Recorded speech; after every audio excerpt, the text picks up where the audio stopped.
ସେମାନେ ସକାଳୁ ସକାଳୁ ଉଠି ଦୋକାନକୁ ଆସିଲେ ଦେଖିଲା ବେଳକୁ ସୁବାସ ଯାଇଛି କଣ ମନ୍ଦିର ବାହାରୁଛନ୍ତି ସକାଳୁ। ଆଉ ତାପରେ ଦୋକାନରେ ଦେଖିଲା ବେଳକୁ ଗୋଟେ ବିଲେଇ ଛୁଆଟା କଣ ପଡିଛି। କଣ ହେଇଛି ତାର ଦେଖିବାକୁ ପଡିବ ନା ନାଇଁ।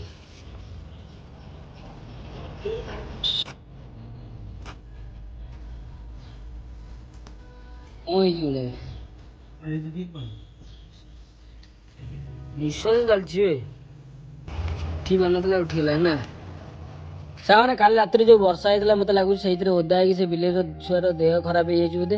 ଆଉ ସେ ଯେମିତି ପଡିଥିଲା ନା ଯେମିତି କି ସେ ମରିଯାଇଛି। ଆଉ ତାକୁ ନିଆଁରେ ଟିକେ ସେକି ଦେଲାଠୁ ଟିକେ ଗୋଡ ହାତ ହଲେଇଲାଣି। ତାପରେ ମୁଁ ମୋ କାଳିଆ ଠାକୁର ପୂଜା କରି କାଳିଆ ଠାକୁରଙ୍କୁ କହିଲି କି ସେ ବିଲେଇ ଛୁଆକୁ ଟିକେ ଭଲ କରିଦିଅ। ଦୋକାନ ବାହାରେ ଦେଖିଲା ଲକ୍ଷ୍ମୀ ବସରେ ଆମ ଗାଁ ଛୁଆ ସ୍କୁଲ ପଳାଉଛନ୍ତି। ଆଉ ଆମ ପପୁକୁ ଆଜି ମୁଁ ସ୍କୁଲ ଛାଡ଼ିବାକୁ ଯିବି କାରଣ ସେ କାଲି ଟ୍ୟୁସନରେ ସାଇକେଲ ଛାଡ଼ି ଦେଇ ଆସିଛି। ଆଉ ପପୁ ଦୋକାନ ଲକ୍ କରିସାରିଲା ପରେ ମୁଁ ବିଲେଇ ଛୁଆ ଉପରେ ଗୋଟେ ପେଟି କରିଦେଲି। ଆଉ ତାପରେ ଆମେ ବାହାରି ଗଲୁ ପପୁର ସ୍କୁଲକୁ। ଆଉ ପପୁକୁ ସ୍କୁଲରେ ଛାଡ଼ିକି ଆସିବି। ପପୁକୁ ସ୍କୁଲରେ ଛାଡ଼ି ସାଙ୍ଗମାନେ ମୁଁ ଯୋଉ ଯେତେବେଳେ ବ୍ରହ୍ମପୁର ଆସେ ହନୁମାନ ମନ୍ଦିର ସାମ୍ନାରେ ଗୋଟେ ଦହିବରା ଦୋକାନ ଅଛି। ଆଉ ସେଠି ଦହିବରା ଖାଇବାକୁ ବହୁତ ଟେଷ୍ଟ ଲାଗେ।